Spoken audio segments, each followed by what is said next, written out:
ಸ್ನೇಹಿತರೆ, ಚರಿತ್ರೆ ಮತ್ತೊಂದು ವಿಡಿಯೋಗೆ ನಿಮಗೆಲ್ಲ ಪ್ರೀತಿಯ ಸ್ವಾಗತ. ಪಹಲ್ಗಾಮ್ ದಾಳಿಯ ನೆನಪು ಇನ್ನೂ ಮಾಸಿಲ್ಲ. ಅಷ್ಟರಲ್ಲೇ ನಮ್ಮ ದೇಶದಲ್ಲಿ ದೊಡ್ಡದೊಂದು ಬ್ಲಾಸ್ಟ್ ಆಗಿದೆ. ಸ್ಫೋಟದ ತೀವ್ರತೆಗೆ 9ಕ್ಕೂ ಹೆಚ್ಚು ಜನ ಪ್ರಾಣ ಕಳೆದುಕೊಂಡಿದ್ದಾರೆ.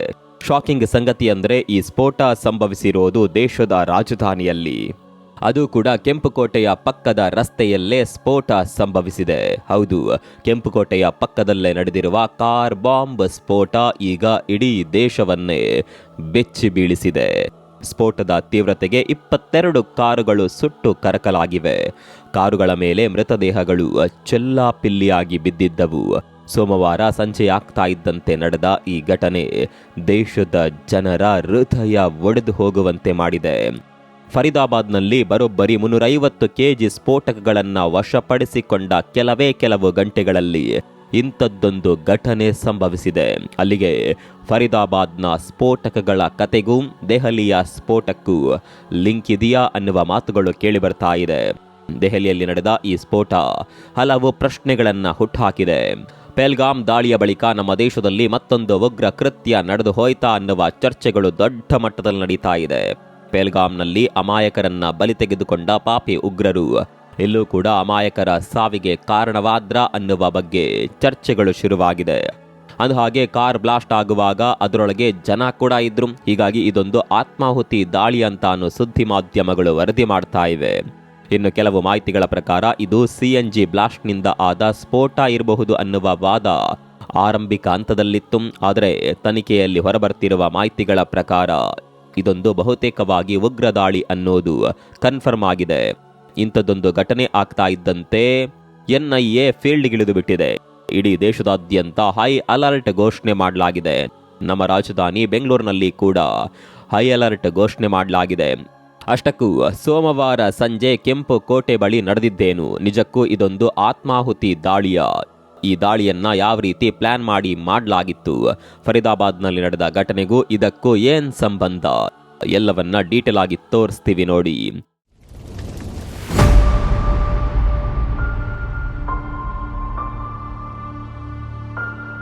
ಕೆಂಪುಕೋಟೆಯ ಬಳಿ ಅಮಾಯಕರ ಕೆಂಪು ರಕ್ತ ಹರಿದಿದೆ. ತಮ್ಮಷ್ಟಕ್ಕೆ ತಾವಿದ್ದ ಜನ ಪಾಪಕೃತ್ಯಕ್ಕೆ ಬಲಿಯಾಗಿದ್ದಾರೆ. ಇನ್ನೇನು ರಾತ್ರಿ ಆಗ್ತಾ ಇದೆ, ಮನೆ ಸೇರೋಣ ಅಂತ ಹೊರಟಿದ್ದ 9 ಮಂದಿ ದುಷ್ಟಕೂಟದ ಉಗ್ರ ಜಾಲಕ್ಕೆ ಪ್ರಾಣ ಕಳೆದುಕೊಂಡಿದ್ದಾರೆ.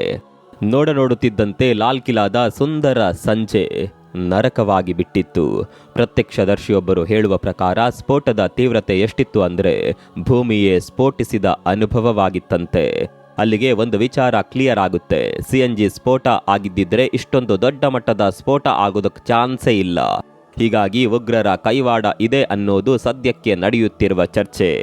ಅದಕ್ಕೆ ಪುಷ್ಟಿ ನೀಡುವಂತೆ ದೆಹಲಿ ಸ್ಫೋಟಕ್ಕೂ ಮುನ್ನ ಕೆಲವೊಂದು ಘಟನೆಗಳು ನಡೆದು ಹೋಗಿರುತ್ತೆ. ಮೊದಲು ಆ ಘಟನೆಗಳ ಬಗ್ಗೆ ಹೇಳ್ತೀವಿ ಕೇಳಿ. ದೆಹಲಿ ಸ್ಫೋಟಕ್ಕೂ ಕೆಲವು ಗಂಟೆಗಳ ಮೊದಲು 2500ಕ್ಕೂ ಹೆಚ್ಚು ಕೆಜಿಯ ಅಮೋನಿಯಂ ನೈಟ್ರೇಟ್ ಫರೀದಾಬಾದ್ನಲ್ಲಿ ರಿಕವರ್ ಮಾಡಲಾಗಿತ್ತು. ಒಂದು ವೇಳೆ ಈ ಅಮೋನಿಯಂ ನೈಟ್ರೇಟ್ ಅನ್ನ ಬಳಸಿ ಸ್ಫೋಟಕಗಳನ್ನು ತಯಾರಿಸಿದ್ದೇ ಆದಲ್ಲಿ ಸಾವಿರಾರು ಜನರ ಬಲಿ ಪಡೆಯುವ ಸಾಧ್ಯತೆ ಇತ್ತು. ಇದೇ ಫರೀದಾಬಾದ್ನಲ್ಲಿ ಪೊಲೀಸರು ಮತ್ತೊಂದು ಸ್ಫೋಟಕಗಳನ್ನು ಪತ್ತೆ ಮಾಡಿದ್ರು. ಫರೀದಾಬಾದ್ನಲ್ಲಿರುವ ವೈದ್ಯ ಮುಜಮ್ಮಿಲ್ ಶಕೀಲ್ ಎಂಬಾತನ ಮನೆಯಿಂದ 350 ಕೆಜಿ ಸ್ಫೋಟಕ ವಸ್ತುಗಳನ್ನು ವಶಕ್ಕೆ ಪಡೆಯಲಾಗಿತ್ತು.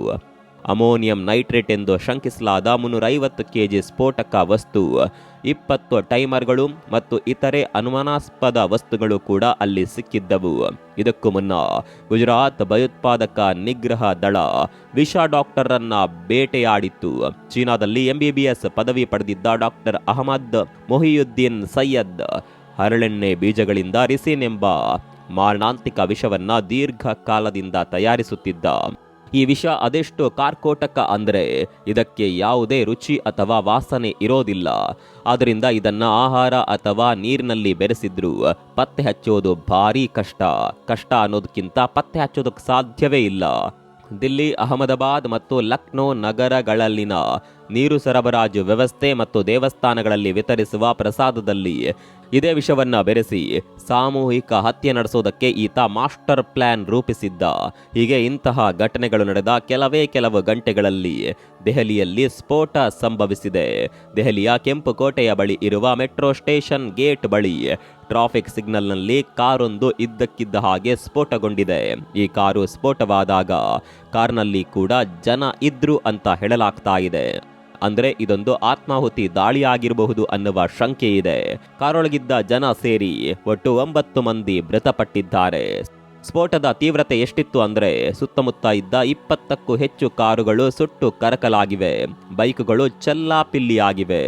ಅಂದಹಾಗೆ ಸೋಮವಾರ ಸಂಜೆ 6:55 ನಿಧಾನವಾಗಿ ಚಲಿಸುತ್ತಿದ್ದ i20 ಕಾರು ರೆಡ್ ಸಿಗ್ನಲ್ ಬಳಿ ನಿಂತಿತ್ತು. ಇದಕ್ಕೂ ಮುನ್ನ ಈ ಕಾರು ತುಂಬಾನೇ ನಿಧಾನಗತಿಯಲ್ಲಿ ಮೂವ್ ಆಗ್ತಾ ಇತ್ತು. ಸ್ಫೋಟ ಸಂಭವಿಸಿದ ಕಾರು HR26 ನಲ್ಲಿ ರಿಜಿಸ್ಟ್ರೇಷನ್ ಆಗಿತ್ತು. ಅಂದರೆ ಇದೊಂದು ಹರಿಯಾಣ ಮೂಲದ ಕಾರು ಅನ್ನೋದು ಪ್ರಾಥಮಿಕವಾಗಿ ಗೊತ್ತಾಗ್ಬಿಡುತ್ತೆ. ಸದ್ಯದ ಮಾಹಿತಿ ಪ್ರಕಾರ ಅಮೋನಿಯಂ ನೈಟ್ರೇಟ್ನಿಂದಲೇ ಕಾರನ್ನ ಸ್ಫೋಟಿಸಲಾಗಿತ್ತು. ಈಗ ನಾವು ಮೇಲೆ ಹೇಳಿದ ಘಟನೆಗಳಿಗೆ ಲಿಂಕ್ ಮಾಡಿಕೊಳ್ಳಬೇಕು. ಸ್ನೇಹಿತರೆ, ನಿಮ್ಗೆ ಗೊತ್ತಿರಲಿ, ಈ ಕಾರು 3 ಗಂಟೆಗಳ ಕಾಲ ಕೆಂಪುಕೋಟೆಯ ಬಳಿ ನಿಂತಿತ್ತು. ಪಾರ್ಕಿಂಗ್ ಏರಿಯಾದಲ್ಲಿ ಕಾರನ್ನು ನಿಲ್ಲಿಸಲಾಗಿತ್ತು. ಸಂಜೆ 3 ಗಂಟೆ ಹೊತ್ತಿಗೆ ಪಾರ್ಕಿಂಗ್ನಲ್ಲಿ ನಿಲ್ಲಿಸಿದ್ದ ಕಾರು ಮತ್ತೆ ಅಲ್ಲಿಂದ ಹೊರಬರೋದು 6:30 ನಂತರ. ಅಂದರೆ 3 ಗಂಟೆಗಳ ಕಾಲ ಕಾರನ್ನು ಅಲ್ಲೇ ನಿಲ್ಲಿಸಲಾಗಿತ್ತು. ಕಾರು ಸ್ಫೋಟಗೊಂಡಿದ್ದು ಸಿಗ್ನಲ್ನಲ್ಲಿ. ಅಂದರೆ ಸಿಗ್ನಲ್ನಲ್ಲಿ ಕಾರು ನಿಂತಿದ್ದಾಗ ಸ್ಫೋಟಿಸಲಾಗಿದೆ. ರೆಡ್ ಲೈಟ್ ಬಿದ್ದ ಸಂದರ್ಭದಲ್ಲಿ ಸುತ್ತಮುತ್ತ ತುಂಬಾ ಜನ ಇರ್ತಾರೆ ಅನ್ನೋದು ಈ ಪಾಪಿಗಳಿಗೆ ಮೊದಲೇ ಗೊತ್ತಿತ್ತು. ಹೀಗಾಗಿ ರೆಡ್ ಲೈಟ್ ಬೀಳ್ತಾ ಇದ್ದ ಹಾಗೆ ಸಿಗ್ನಲ್ನಲ್ಲಿ ಕಾರನ್ನ ಸ್ಫೋಟಿಸಲಾಗಿದೆ.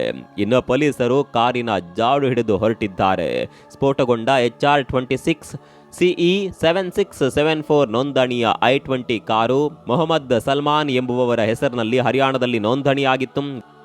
ಗುರುಗ್ರಾಮದ ಶಾಂತಿನಗರ ನಿವಾಸಿ ಸಲ್ಮಾನ್ ಅವರನ್ನ ಪೊಲೀಸರು ವಶಕ್ಕೆ ಪಡೆದು ವಿಚಾರಣೆ ನಡೆಸಿದಾಗ ಅವರು ಕಾರನ್ನ ಸುಮಾರು 1.5 ವರ್ಷದ ಹಿಂದೆ ದೆಹಲಿಯ ಓಕ್ಲಾ ನಿವಾಸಿ ದೇವೇಂದರ್ ಅವರಿಗೆ ಮಾರಾಟ ಮಾಡಿದ್ದೇನೆ ಅಂತ ತಿಳಿಸಿದ್ದಾರೆ. ಕೂಡಲೇ ಅಲರ್ಟ್ ಆದ ಪೊಲೀಸರು ದೇವೇಂದರ್ ಅವರನ್ನ ವಶಕ್ಕೆ ಪಡೆದುಕೊಂಡು ವಿಚಾರಣೆ ನಡೆಸಿದ್ದಾರೆ. ಆತನನ್ನ ವಿಚಾರಿಸಿದಾಗ ನಾನು ಕಾರನ್ನ ಜಮ್ಮು ಕಾಶ್ಮೀರದ ಪುಲ್ವಾಮಾ ಮೂಲದ ತಾರೀಕ್ ಎಂಬ ವ್ಯಕ್ತಿಗೆ ಮಾರಾಟ ಮಾಡಿದ್ದೇನೆ ಅಂತ ಹೇಳಿದ್ದಾನೆ. ಅದಕ್ಕೆ ಬೇಕಾದ ಸಾಕ್ಷಿಗಳನ್ನ ಕೂಡ ಕೊಟ್ಟಿದ್ದಾರೆ. ಅಲ್ಲಿಗೆ ಈ ಸ್ಫೋಟಕ್ಕೂ ಪುಲ್ವಾಮಾಗೂ ಲಿಂಕ್ ಇದೆ ಅನ್ನೋದು ಗೊತ್ತಾಗಿದೆ. ಇನ್ನೊಂದು ಮಾಹಿತಿ ಪ್ರಕಾರ ಫರೀದಾಬಾದ್ ಅಮೋನಿಯಂ ನೈಟ್ರೇಟ್ ಕೇಸ್ಗೂ ಈ ಬ್ಲಾಸ್ಟ್ಗೂ ನಂಟಿದೆ. ಫರೀದಾಬಾದ್ನಲ್ಲಿ ಸೆರೆ ಸಿಕ್ಕ ನೀಚರೇ ಈ ಪ್ಲಾನ್ ಮಾಡಿರಬಹುದು ಅನ್ನುವ ಆಂಗಲ್ನಲ್ಲಿ ಕೂಡ ತನಿಖೆ ನಡೀತಾ ಇದೆ. ಹೀಗೆ ತನಿಖೆ ನಡೀತಾ ಇರಬೇಕಾದ್ರೆ ಹೊರಬೀಳ್ತಾ ಇರುವ ಒಂದೊಂದು ಮಾಹಿತಿಗಳು ಕೂಡ ಬೆಚ್ಚಿ ಬೀಳಿಸ್ತಾ ಇದೆ. ನಿಮಗೆಲ್ಲ ಗೊತ್ತಿರುವ ಹಾಗೆ ಕಳೆದ 2 ದಿನಗಳಿಂದ ಫರೀದಾಬಾದ್ನಿಂದ ಗುಜರಾತ್ನವರೆಗೆ ಮತ್ತು ಉತ್ತರ ಪ್ರದೇಶದಿಂದ ಜಮ್ಮು ಕಾಶ್ಮೀರದವರೆಗೆ ನಿರಂತರ ಕಾರ್ಯಾಚರಣೆ ನಡೆಸಲಾಗ್ತಾ ಇದೆ. ಈ ನಡುವೆ ಕೆಂಪು ಕೋಟೆಯಲ್ಲಿ ಸ್ಫೋಟವನ್ನ ನಡೆಸಿದವರು ಮುಂದಿನ ಕೆಲವು ಗಂಟೆಗಳಲ್ಲಿ ಪೊಲೀಸರು ತಮ್ಮ ಅಡಗು ತಾಣಗಳನ್ನು ಕೂಡ ತಲುಪಬಹುದು ಎಂದು ಭಯಪಟ್ಟಿದ್ದಾರೆ. ಇದೇ ಭಯದಲ್ಲೇ ತಮ್ಮ ಪ್ಲಾನ್ ಹಾಳಾಗಬಾರ್ದು, ಹೇಗಾದರೂ ಮಾಡಿ ಸ್ಫೋಟ ಮಾಡಲೇಬೇಕು ಅಂತ ತರಾತುರಿಯಲ್ಲಿ ಕೆಂಪು ಕೋಟೆಯ ಬ್ಲಾಸ್ಟ್ ಮಾಡಿದ್ದಾರೆ. ಪೊಲೀಸರು ಹೇಳುವ ಪ್ರಕಾರ ಈ ಪಾಪಿಗಳು ದೊಡ್ಡ ಪ್ಲಾನ್ ಅನ್ನೇ ಮಾಡಿಕೊಂಡಿದ್ರು. ಆದರೆ ಆ ಪ್ಲಾನ್ ಸಕ್ಸಸ್ ಆಗೋದಿಲ್ಲ. ಅದಕ್ಕಿಂತ ಮೊದಲೇ ನಮ್ಮನ್ನ ಅರೆಸ್ಟ್ ಮಾಡ್ತಾರೆ ಅನ್ನೋದು ಗೊತ್ತಾಗ್ತಾ ಇದ್ದಂತೆ ತರಾತುರಿಯಲ್ಲಿ ಈ ಪ್ಲಾನ್ ಮಾಡಿದ್ದಾರೆ ಅನ್ನೋದು ಪ್ರಾಥಮಿಕ ತನಿಖೆಯಲ್ಲಿ ಬಯಲಾಗಿದೆ.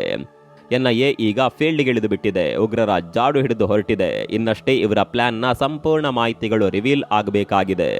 ಒಂದು ವಿಚಾರವಂತೂ ಕ್ಲಿಯರ್ ಆಗುತ್ತೆ, ಪಾಪಿಗಳು ಸ್ಫೋಟ ಮಾಡೋದಕ್ಕೆ ಬಹುತೇಕವಾಗಿ ಅಮೋನಿಯಂ ನೈಟ್ರೇಟ್ ಅನ್ನೇ ಬಳಸಿದ್ದಾರೆ. ಸ್ಫೋಟದ ತೀವ್ರತೆ ಎಷ್ಟಿತ್ತು ಅಂದರೆ ಸ್ಫೋಟಗೊಂಡ ಸ್ಥಳದಿಂದ ಸುಮಾರು 400 ಮೀಟರ್ ಅಂದರೆ ಅರ್ಧ ಕಿಲೋಮೀಟರ್ ದೂರದವರೆಗೂ ಕಾರುಗಳು ಪುಡಿಯಾಗಿದ್ದವು. ಸೈನ್ ಬೋರ್ಡ್ಗಳು ಚೆಲ್ಲಾಪಿಲ್ಲಿಯಾಗಿದ್ದವು. ಜಾಹೀರಾತು ಫಲಕಗಳು ಛಿದ್ರಗೊಂಡಿದ್ದವು. ಹಾಗಾದರೆ ಜಸ್ಟ್ ಇಮ್ಯಾಜಿನ್ ಮಾಡಿಕೊಳ್ಳಿ ಆ ಸ್ಫೋಟದ ತೀವ್ರತೆ ಎಷ್ಟಿರಬಹುದು. ಪುಲ್ವಾಮಾ ದಾಳಿಯ ಕಹಿ ನೆನಪು ಇನ್ನೂ ಕೂಡ ಮಾಸಿಲ್ಲ. ಅಷ್ಟರಲ್ಲೇ ದೆಹಲಿ ಸ್ಫೋಟ ಸಂಭವಿಸಿದೆ. ನಮ್ಮ ದೇಶ ಮುಂದುವರಿಯುತ್ತಿರುವ ಸಂದರ್ಭದಲ್ಲಿ ಇಂತಹ ದಾಳಿಗಳಿಗೆ ಕಡಿವಾಣ ಹಾಕಬೇಕಾಗಿದೆ. ಗುಪ್ತಚರ ಇಲಾಖೆಗಳು ಇನ್ನಷ್ಟು ಅಲರ್ಟ್ ಆಗಿ ಕೆಲಸ ಮಾಡಬೇಕಾಗಿದೆ. ಪಾಪಕೃತ್ಯ ಮಾಡಿರುವ ಪಾಪಿಗಳನ್ನ ಹಿಂದೆ ಮುಂದೆ ನೋಡದೆ ನೇರವಾಗಿ ಪರಲೋಕಕ್ಕೆ ಕಳಿಸುವ ಕೆಲಸ ಆಗಬೇಕಾಗಿದೆ. ನಿಮ್ಮ ಪ್ರಕಾರ ದೆಹಲಿ ಸ್ಫೋಟದಲ್ಲಿ ಯಾರ ಕೈವಾಡ ಇರಬಹುದು? ಕಾಮೆಂಟ್ ಮಾಡಿ.